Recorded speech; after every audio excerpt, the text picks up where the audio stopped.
Unbelievable stuff. And to think you could parrot this and then get away with it shows either an arrogance or naivety, one of the other, arrogance or naivety, that you could parrot this kind of rubbish and hope to get away. That's why they were laughing at you at the Metal Trades Industry Association. Here they are. What did the chairman say when he got up? We don't want toe-to-toe industrial contests, he said. We want a mature industrial structure where we get a change in the craft structure by evolution through such things as award restructuring. And who is the industry body putting the big effort into the award restructuring? The Metal Trades Industry Association. And they all know what enterprise bargaining means for them. It means they get cut to ribbons. They were in the eye of the storm. The people sitting on the top table the other night were in the eye of the storm in 1980-81. People like Bert Evans, who watched these industries consigned to the scrap heap under your wages policy. And you're back there with the same policy. And the three of you are there. As I said, the tragic trio. The member for Wentworth, the member for Bennelong, and Senator Stone. The three people who've already destroyed the economy once and want a return bout. They want to come back and have a second go. But you wouldn't mind if they said, well, we've used 7 years to think.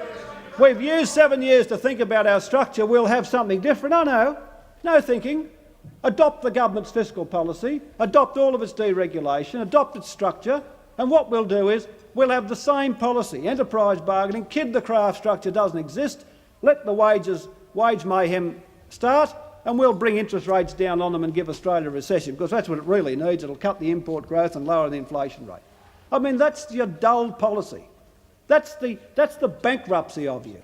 You have nothing in terms of any creativity or ingenuity. You have nothing as a party or as individuals. No party in the world would see done to a country what you three did to Australia and then have the front to propose you again to manage the economy. Would have the front. I mean, anyone in American politics who did this would be drummed from the regiment. They'd never appear again. Anyone in British politics who sent the British economy into a recession and the rest would never appear again. I know, but here you're back again, large as life, cocky as you like. We can do it all again. Do it all again. And what do you propose in your policy? Order. The member for Farrer. What do you Order. Mr Speaker, when the government came to office in 1983, the challenge for policy in relation to wages was to restore the factor share so that we could get investment in this country moving again, and to repair the profit share, which we have now done and continue to do over a period of time. The government is changing the structure of Australian unionism and the structure of Australian awards to provide more wage flexibility and more flexibility in the workplace, as well as coming to macroeconomic arrangements for wages.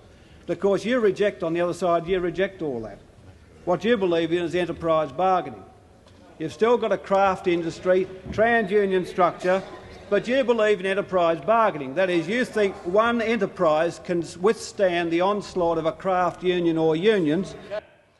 In that period, Mr Speaker, Australia had record business investment levels, of which everyone in this country can be proud, and they were record business levels which were created by the explicit policies of this government.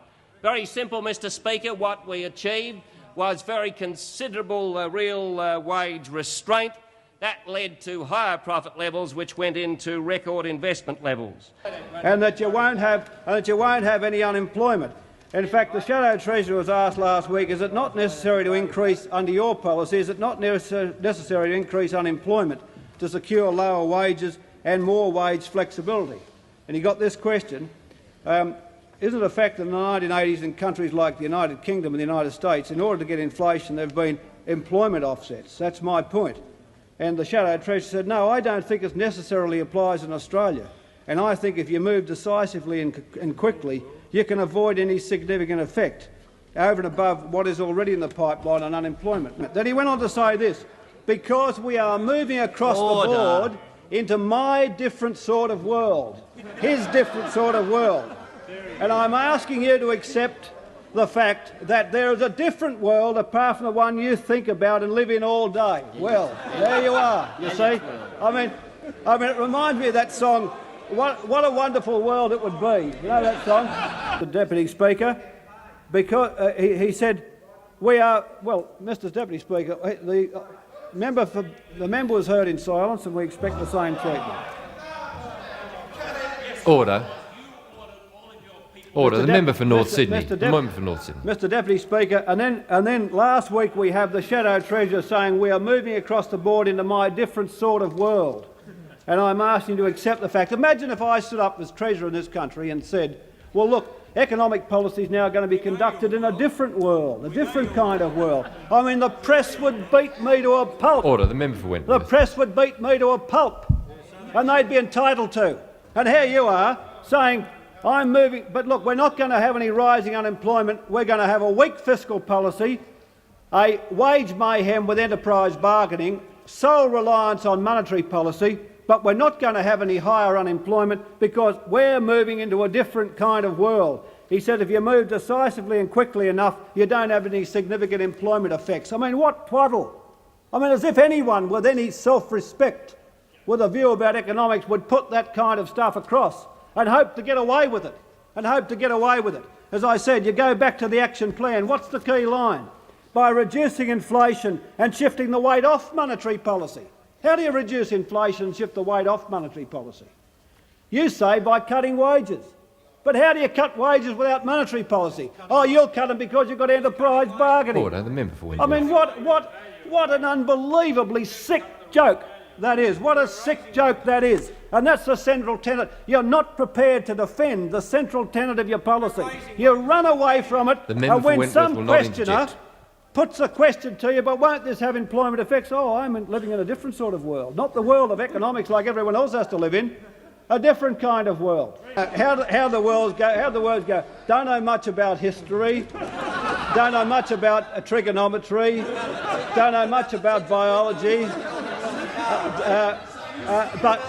But what a wonderful world it would be. Now, obviously, Dr. Hewson taking his economic lessons from Sam Cooke, the late Sam Cooke, who had it all together in 1960 in that song. That there's a different world out there. Not the real world of economics, not the world that we know, the real world, not the world that business knows, not the world the IMF knows, not the world the OECD knows, but my different sort of world. There he is, you see. He's going to have lower wages to have lower unemployment. Without higher unemployment, he's going to have lower wages. Oh, here's the world champion conveyancer back again. He's going to have lower wages, to have lower inflation, and then that'll allow lower interest rates. The key line in the opposition's so-called economic plan, the third last paragraph on page 22, that without higher unemployment they can have lower wages, which will give them lower inflation. And of course, if the inflationary floor under interest rates falls, well, of course, interest rates can fall too. I mean, that's the kind of tripe the opposition's peddling these days as economic policy.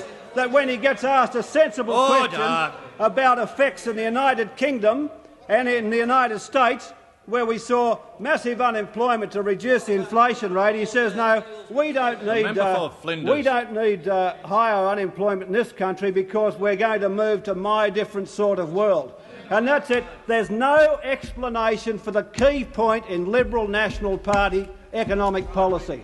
There's been no public explanation of the key plank of the so-called economic action plan. Is it any wonder the Leader of the Opposition won't do a press conference? We've got the new Shadow Minister for Industry and Commerce doing a press conference. He's doing one every hour. He's taken over. He's now the Shadow Minister for Business and Commerce for Labor. He's got the member for, is it Moore? I can't remember his seat. And Senator Cheney has sort of basically now acolytes of him. He's got the job. He's doing press conferences, but not the Leader of the Opposition. There's no way you'll be able to ask him. Oh yes, he'll do a doorstop in Sydney. He'll do a doorstop when he knows the expertise is not there to chase him down about how he would reduce inflation by reducing wages with an enterprise bargaining system, but he won't expose himself to the scrutiny of the Canberra Press Gallery. He won't get in there and answer the questions. He thinks it's clever to basically have the fire engine chasers after him in some city asking about the technical aspects of economic policy.